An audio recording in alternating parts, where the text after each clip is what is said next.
যে পাতালেশ্বর, জয় বাবা পাতালেশ্বর, পাতালেশ্বর যদি নামকরণটা কীভাবে হলো, কোথা থেকে হলো? অ্যাকচুয়ালি এই বাবা পাতালেশ্বর মন্দির প্রায় আনুমানিক 350 বছর আগেকার। এখানে এক সময়ে আমাদের যে নন্দী পরিবারের এক রানী, এখানে আমরা যেটা শোনা আছে যে এখানে যে গঙ্গা উত্তরবাহী গঙ্গা, এবং তখন এই গঙ্গার রূপ এরকম ছিল না। তখন ইংরেজদের আমলে এখানে জাহাজ আসতো এবং নাব্যতা ছিল। সেই টাইমে উনি কাশী করার মানুষে 108টা শিব মন্দির এখানে করেছিলেন। কিন্তু আমরা আমাদের কালে, আমাদের যে সময়, তাতে করে আমরা 30-35টা মন্দির দেখেছিলাম। পরবর্তী ক্ষেত্রে একমাত্র বাবা পাতালেশ্বর আর আমাদেরই ট্রাস্টির আন্ডারে আর একটি মন্দির সামনে, ওটা আমরাই নিয়েছি। ওই মন্দিরটাকে কেবল রক্ষা করা গিয়েছে। আর বাবা পাতালেশ্বর যেমন ছিলেন তেমনিই আছেন। যে জায়গায় ছিলেন 350 বছর আগে, সেই জায়গাতেই আছেন। কেবল 2007 সালে এইটা রিনোভেশন হয়েছে, মন্দিরটা নতুন করে আবার তৈরি হয়েছে, কিন্তু বাবা যেখানে ছিলেন সেখানেই আছেন।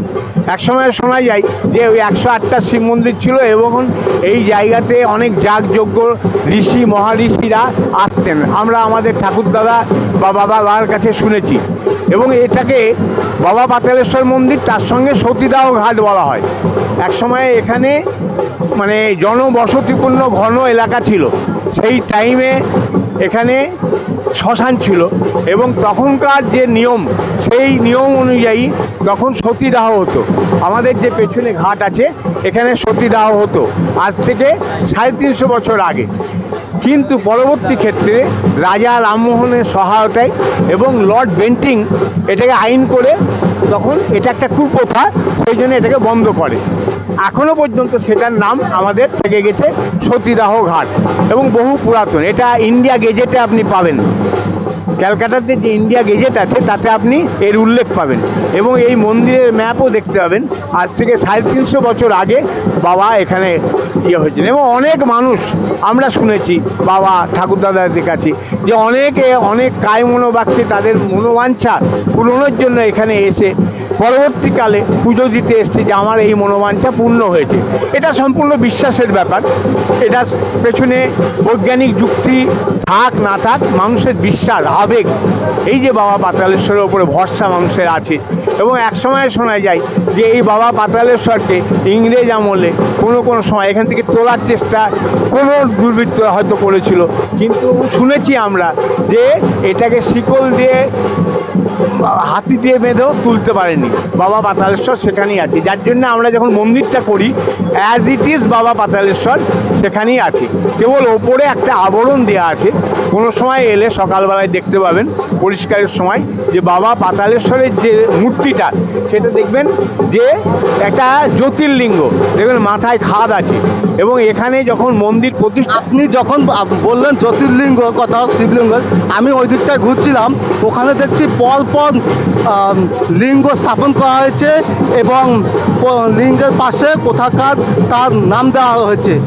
ওটা স্থাপনের কারণটা কী যদি এটা আপনারা নিশ্চয়ই শুনে থাকবেন, বিভিন্ন জায়গায় নিশ্চয়ই আপনারাও ঘুরে থাকবেন। ভারতবর্ষের বিভিন্ন জায়গাতে 12টি জ্যোতির্লিঙ্গ আছে। সোমনাথ থেকে আরম্ভ করে বিভিন্ন জায়গাতে, মহাকালেশ্বর থেকে আরম্ভ করে, কাশী বিশ্বনাথ থেকে আরম্ভ করে, আপনার কেদারনাথ থেকে আরম্ভ করে, ঘুষণেশ্বর থেকে আরম্ভ করে এবং ভীমাশঙ্কর থেকে আরম্ভ করে 12টা জ্যোতির্লিঙ্গ। সৌরাষ্ট্রে সোমনাথ শ্রী শৈল মল্লিকার্জুন, মানে সৌরাষ্ট্র থেকে আরম্ভ। সৌরাষ্ট্র হচ্ছে গুজরাট, সৌরাষ্ট্র সোমনাথ থেকে আরম্ভ করে একবারে কাশী বিশ্বনাথ পর্যন্ত 12টা জ্যোতির্লিঙ্গ আছে। এবং এক সময়ে আমাদের মন্দির প্রতিষ্ঠা করতে এসছিলেন, মানে যখন নতুন মন্দির হলো তখন এসছিলেন অচ্যুতানন্দ মহারাজ। তিনি বেলুড় মঠ থেকে এসেছিলেন। তিনি এই মূর্তি দেখে খুব অভিভূত হয়ে যান এবং নিজে হাতে 2.5 ঘন্টা ধরে পুজো করেন এবং বলেন যে এটা স্বয়ম্ভু শিবলিঙ্গ বাবা তোমাদের এটা। আপনি বললেন যে এখানে মুর্শিদাবাদ জেলা ছাড়াও পশ্চিমবঙ্গের বিভিন্ন জেলা, এমনকি ভারতবর্ষের বিভিন্ন প্রদেশ বা অঙ্গরাজ্য থেকে আসে। এই যে কাতারে কাতারে দর্শনার্থী বা ভক্ত, পুলিশ প্রশাসন কীভাবে সাহায্য করছে? পুলিশ প্রশাসন এবং এখানকার যে অথরিটি ডিএম এক্ষুনি এডিএম এসেছিলেন, ভালোভাবে আমাদের সাহায্য করে। পুলিশ প্রশাসন আজকে যবে থেকে অনুষ্ঠান আমাদের চলছে, ওরা অনুষ্ঠানের যেদিন আরম্ভ হয় র্যালি থেকে আরম্ভ করে শেষ দিন, এবং শেষ দিন আপনারা এখানকার মানুষ দেখে থাকবেন যে আমাদের এখানে প্রায় 40 থেকে 50 হাজার মানুষ প্রসাদ পায়। সেটা মানুষের সহযোগিতাতেই পায়। 40 থেকে 50 হাজার লোক প্রসাদ পায় এখানে। মুর্শিদাবাদ মূলত সংখ্যালঘু অধ্যুষিত এলাকা। এখানে মুসলিম, হিন্দু, খ্রিস্টান, বৌদ্ধ সব ধর্মের নানা জাতি নানা মত বিবিধের মধ্যে দেখো মিলন মহান। হ্যাঁ, তো সাম্প্রদায়িক সম্প্রীতি, সৌহার্দ্য, ভ্রাতৃত্ব বজায় রাখার জন্য আপনি কী বার্তা দেবেন?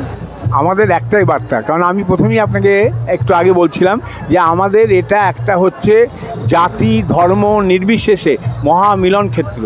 এবং গতবার যখন আমাদের অনুষ্ঠান হয় সে সময় একজন সাক্ষাৎকার নিতে এসেছিল, সেই সময় একজন মুসলিম মায়ের সাক্ষাৎকার নিয়েছিল।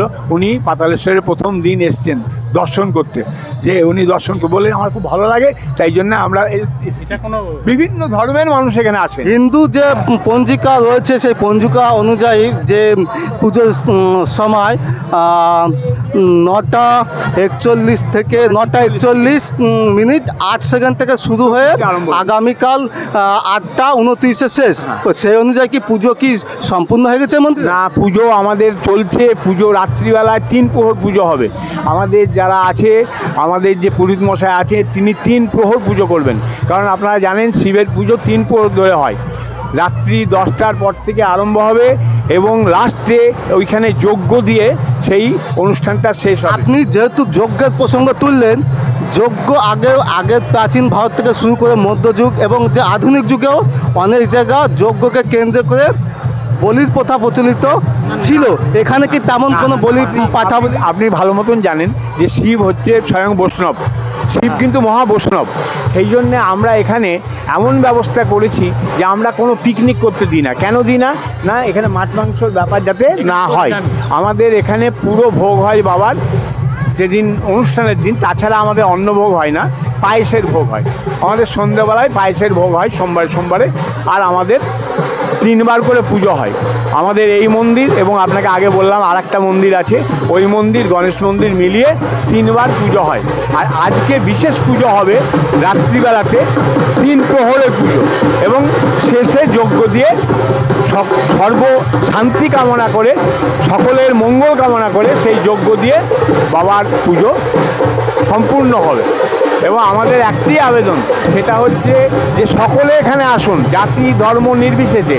আমাদের যে মহাভোজ হয়, মহাপ্রসাদ হয়, সেখানে আপনি দেখে থাকবেন যে সর্বধর্মের মানুষ এসে প্রসাদ পায়, সর্বধর্মের। আমি এখানে খ্রিস্টানকেও আসতে দেখেছি, সব মানুষকে আসতে দেখেছি।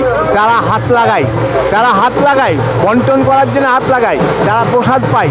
আপনি যখন বললেন কন্ট্রোল করার কথা, একা তো প্রশাসনের পক্ষে সম্ভব নয়, এর জন্য কি স্বেচ্ছাসেবক রয়েছে আপনাদের? আমাদের স্বেচ্ছাসেবক আছে, আমাদের নিজস্ব যে সিকিউরিটি ব্যবস্থা আছে, এগুলো সবই আছে আমাদের। শেষ পর্যন্ত আমি একটু আপনাদের সকলের কাছ থেকে জয় বাবা পাতালেশ্বর ভোলেনাথের একটু জয় বাবা, জয় বাবা পাতালেশ্বর মহাদেবের জয়, জয় বাবা পাতালেশ্বরের জয়, জয় বাবা পাতালেশ্বরের জয়।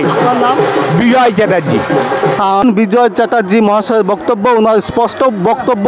এখানে মুর্শিদাবাদ জেলা ছাড়া মুর্শিদাবাদ জেলার বাইরে এবং রাজ্যের বিভিন্ন প্রান্ত থেকে এখানে দর্শনার্থী এবং ভক্তবৃন্দের আগমন ঘটে। আপনারা এতক্ষণ ছিলেন এর নিউজ লাইভ। নির্মল বিশ্বাস, ধন্যবাদ।